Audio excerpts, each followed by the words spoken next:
And welcome to G-Rank. You've finally beaten your gold beard and you're ready to start fighting some G-Rank monsters.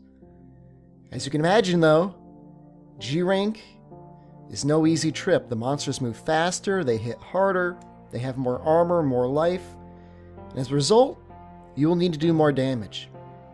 So what I've put together for you is a custom set of the monsters you'll fight right away in G-Rank, which you can use to get the skill Sharpness +1. Why is Sharpness +1 important? Well, first of all, higher levels of Sharpness bounce on less things. You'll find that the monsters in G-Rank have a lot more areas that are resistant to damage.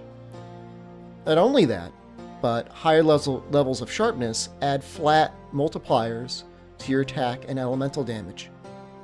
So, not only will you have an easier time hitting the monster, but you'll be much more effective at actually doing it whenever you make a hit. So, as you can imagine, there are 5 pieces to the set. The first set is going to be the Legambi Helm X. You'll be going to the Bad, White, and Blue quest. What you really need is just a couple pieces from the Legambi. Unfortunately, you will not be able to make any carves from this, but fighting this will give you everything you'll need outside of the Flutterfly, which I will show you how to get in a little bit. Next is the Roggy Male X. Basically every part of him could be got from this quest outside of Meldspar ore. This can be mined most effectively in the Sandy Plains, and again I'll show you how to collect that in just a little bit. The Rhinopolis Braces X require Rhinopolis Bone, which is a G-Rank Rhinopolis part. Again, you can get that from the Sandy Plains. Avian Stout Bones come from Roggies, Jaggies, Baggies, and Gracium is a mineral you can mine in the Tundra. Kuropeko Coil X. This should all be things you should be able to get from just hunting the Kuropeko here. Be careful, he will summon a Joe on you. I believe he drops Massive Bones, but if he doesn't, I'm pretty sure you also get them from Rhinopolis as well. And King Scarabs are a fairly common insect gather at this point. Finally, we finish off the set with Roggy Greaves X. Pretty much the same exact requirements as the chest piece, so as long as you're able to make that, you shouldn't have any problem putting everything together here. And again, Meldspar ore is found in the Sandy Plains. So first up, we're going to go gather in the Sandy Plains. This really has the vast majority of everything that we'll need.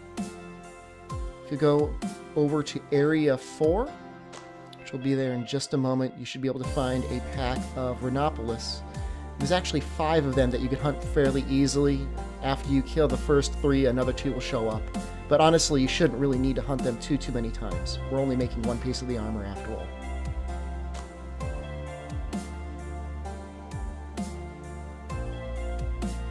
And there's some good talismans you can get with the Rhinopolis Carapace as well, so may as well hold on to that.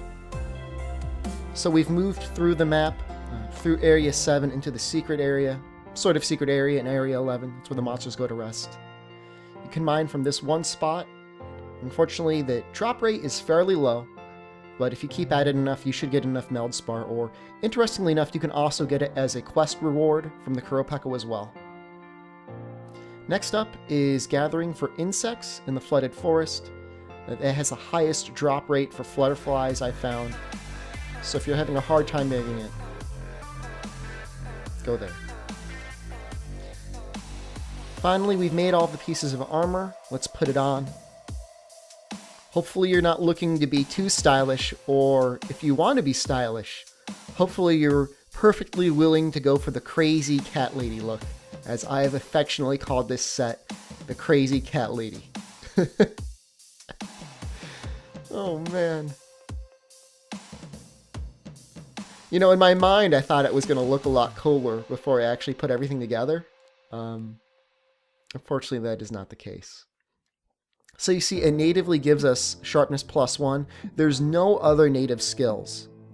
And so typically what I do is I gem in Attack Up Small, and then with a Bomb Boost +6 talisman and a 1 slot on my weapon, I'm able to get Bombardier and Attack Up Small.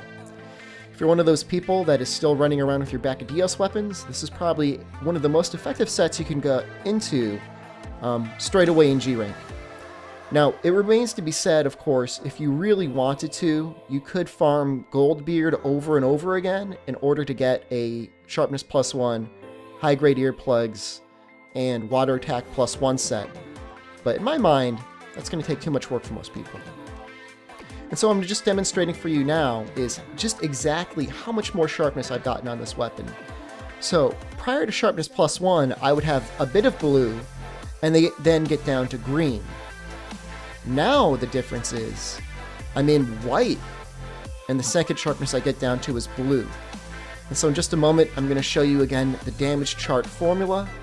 You'll see that the damage boost you have from staying in white and blue is very significant of an upgrade over green.